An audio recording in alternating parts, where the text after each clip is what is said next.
Well, good morning, everybody. Please take a seat. We're going to have more people coming in today, and welcome everyone to our first annual Stanford Gynecologic Cancer Research Symposium, organized in the honor of Dr. Jonathan Barrick.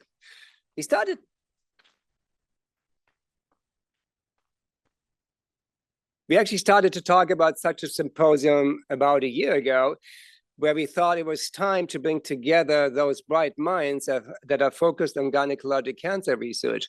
And you would be surprised how many of our investigators have a strong interest in advancing the science in gynecologic cancer, and we certainly need you. So we are here today with a program that I hope you will enjoy. To the many speakers, we feel very honored that you participate today. We recognize that this takes time and effort.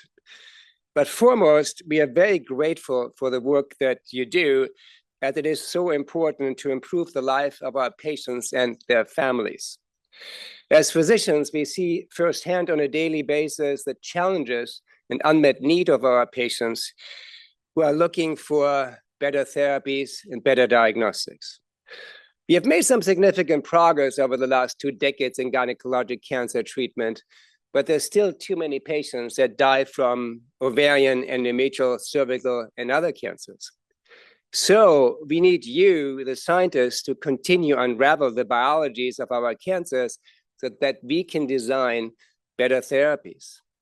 We together will take those discoveries from your lab to the patients and develop these new treatments. This means hope for our patients, and hope is what they so desperately need. Our scientific program today, as you have it printed out on your tables and available online, it spans a variety of topics from epidemiology, pathology, genetics. We'll talk about some innovative treatments, including CAR T cells today. Our intent is to inform, educate you and ourselves, to stimulate some interactive discussions, and hopefully come up with ideas for collaborative research.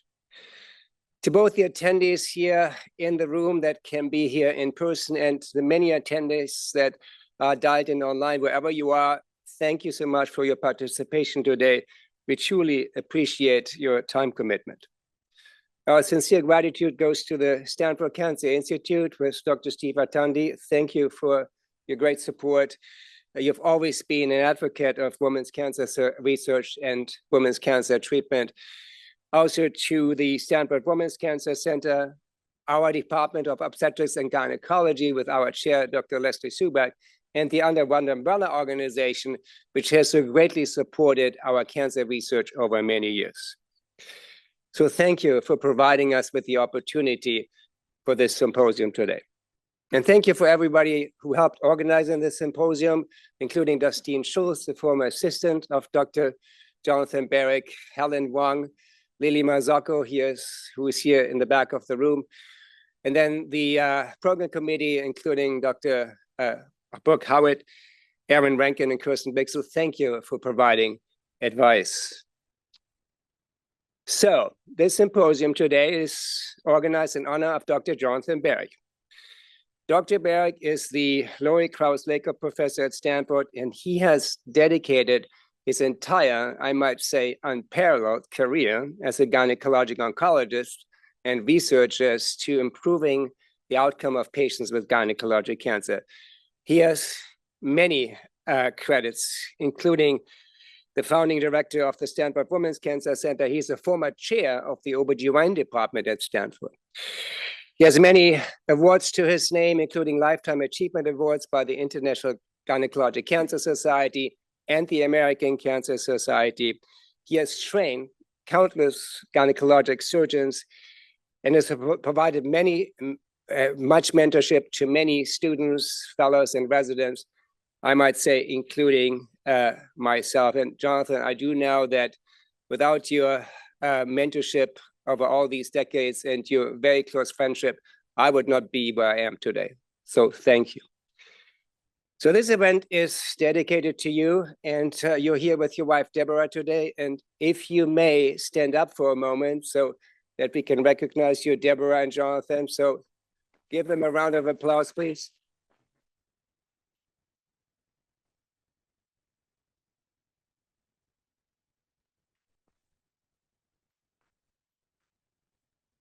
So it's now my very distinct pleasure to introduce Dr. Phil Pizzo, and he said to me, you don't have to say much, but has a long list of accomplishments.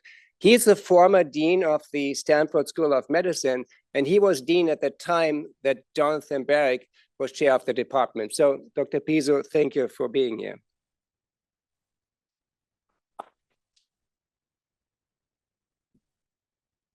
Well, thank you so much, Oliver. First, let me start by adding you to the top of the list of the people who's really made this event possible today. From your contact last year to all the nurturing that you've done today is really a wonderful contribution. And thanks everyone else who's really made this so successful. So I'm really honored to be here today to honor Jonathan and Deborah for all the work that you've done. Jonathan has had an indelible impact on Stanford, and since he's joined this community 2 decades ago. So it's also important for me to say that I had the opportunity to recruit him twice. First for the chair of the Department of Obstetrics and Gynecology, and then about a dozen years later for the Distinguished Careers Institute. It's important to also put Jonathan's recruitment into context. I arrived here in 2001. It was a time of tremendous change at Stanford, largely because of the failed merger with UCSF. Everything was in turmoil, and it was an opportunity to really seek ways of making a difference. We needed to kind of reshape the future, and Jonathan became one of the individuals who really helped to do that. In 2004, Mary Lake Poland, whose chair you hold, made the decision that she was going to step down from her role as department chair after 15 years of service. And I asked Linda Shortlift, then the chair of the Department of Urology, to lead the search committee to find a new director. I asked them to think about the qualities that would really make a difference for a future leader.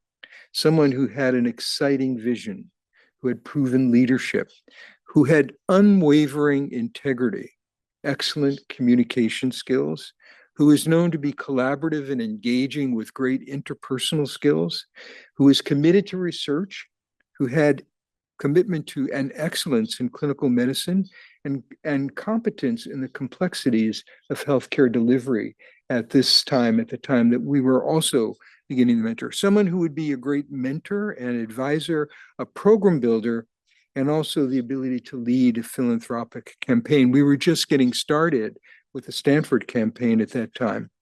And Jonathan was identified as a candidate for very good reason.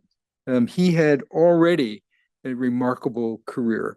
He started out being an English major and theater arts major at Brown. He went to Johns Hopkins and got his medical degree there, then did his residency in Boston at the Harvard schools. And then in 1981, as you know, came to UCLA, where he had a number of relevant roles. He was chair of the College of Applied Medicine, chief of staff at UCLA, and executive vice chair.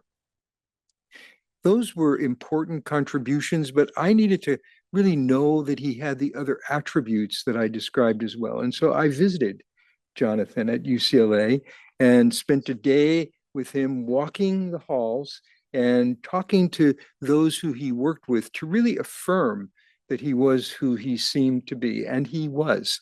He was beloved there. People knew him, cared about him, really valued him. And to me, that was really an important really set of attributes. So what happened? He joined us and became the chair, which he served in from 2005-06 to 2017. When he came, it was a time of a lot of transition. There were other chairs coming into their roles. Rob Jackler was the new chair of a new department of otolaryngology, Bill Maloney in orthopedics, Frank Longo in neurology, and Bev Mitchell, who would prove to have such an important role in the cancer center, all joined. And there were searches going on for the Department of Medicine as well as pediatrics at the same time. This was an environment in which Jonathan excelled. He had all of those attributes and he really made a difference. And Deborah, you contributed to that in very significant ways, for which I'm grateful. In addition to what he did in the department, he also led programs in continuing medical education. He founded really the Women's Cancer Center, which has become just such an extraordinary place. He became the first incumbent of the Laurie Krauss Lake Professorship, and he played an important role in the approval of the Stanford Cancer Center, an NCI designated center that Steve now leads. And he also created Under One Umbrella, which has raised probably upwards of $52 million to date. Really a great contribution. Now, after all of the things that he did in Stanford medicine, I then had the opportunity, when Jonathan was thinking about his next steps, to recruit or evaluate and assess and determine his suitability for joining the Stanford Distinguished Careers Program. He was a member of the third class in 2017 of a program designed to look at people who were in transition, moving from one portion of their lives to the next, building a new life around the restoration of their purpose, building new communities, recalibrating their wellness. And Jonathan was again unique. He had all the values that really made a difference, and he contributed immeasurably to the success of that program, which has now had so many other classes to date with hundreds of alumni around the world. But Jonathan stands out among them for his incredible contributions. And while he was doing all that, he still sustained his connection to the Women's Cancer Center and all of those other derivative programs. So I want to thank Jonathan because he's really been a person for all seasons. His contributions have touched every part of this community, both here at Stanford and literally around the world. They, of course, included the faculty and trainees that he recruited in the department, the faculty and leaders he worked with across the university and around the world, and the members who he helped to fulfill their dreams. And Oliver, you spoke to that, and you're one of those, and you've done such a great job yourself, and thank you. But especially to the patients that he served, both here at UCLA and elsewhere, and to his unwavering commitment to research excellence, to clinical care, and to really making a difference. Jonathan, you have made a difference, and I'm so pleased and honored to be here with you today. Thank you.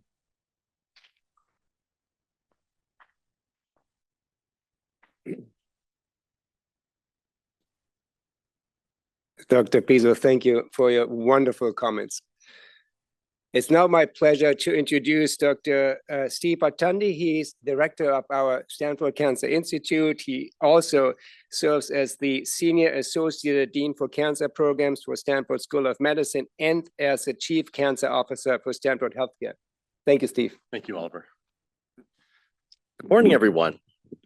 What a great event this is to learn more about the science of women's cancers and to honor Sir Jonathan Barrack at the same time. And Oliver, congratulations on pulling this terrific group together so that we can all learn together.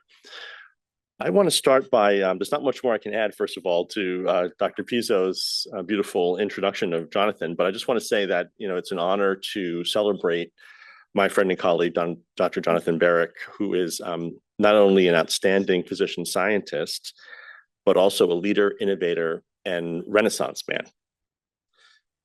So I won't go through too much of the biography because that's been said, but I would just like to highlight a couple of things. The Women's Cancer Center that Jonathan created is such an important entity on campus and allows us to really bring a lens to focus on the important problem of gynecological cancers and breast cancer. Let me just talk a little bit more about Under One Umbrella, because that is a highly unique program at Stanford University that Jonathan helped to create. So many of you may know that this began in around 2009, and it is fueled by some incredible events every 2 or 3 years that Jonathan puts together. And I have the latest data on the benefits of Under One Umbrella. So it's raised $74 million, an extraordinary amount. It has funded 75 clinical trials in women's cancer, raised 3 endowed professorships, funded over 100 innovation grants to physicians and scientists at Stanford Cancer Institute. The funds have been incredibly important in recruiting faculty to work on breast and gynecological cancers. And importantly, the way that Jonathan runs this is that he's able to use his deep connections into Hollywood and the music industry to recruit A-list talent to these events. And I'll just tell you some of those people whom Jonathan is pals with and also brings to these events, and they often perform for us. Nicole Kidman, Keith Urban, Trisha Yearwood, Garth Brooks, Sheryl Crow, Amy Grant, Darlene Love, Harry Connick Jr., just to name a few. So you may know that Stanford does not typically support these type of events. It's not how we raise money, but this is the exception to the rule that is one of the jewels in the crown of the Stanford fundraising efforts. So in addition, you may know also that Jonathan is an avid documentary filmmaker. You've probably seen many of his films if you've been to these types of events. They're on a variety of medical topics. He works closely with medical development and for the Stanford Center for Health and Education. And for the past many years, Jonathan has been a senior advisor to me at the Stanford Cancer Institute. I value deeply his counsel, and we've worked closely on program building and recruitment of faculty to further buttress and advance the cause of women's cancers. Even some recruitments that are ongoing right now in real time. So just want to say thank you, Jonathan, for all that you've done and all that you do for us. And I enjoy the day. I know it's going to be an exciting one where we learn a lot about women's cancers. Thank you.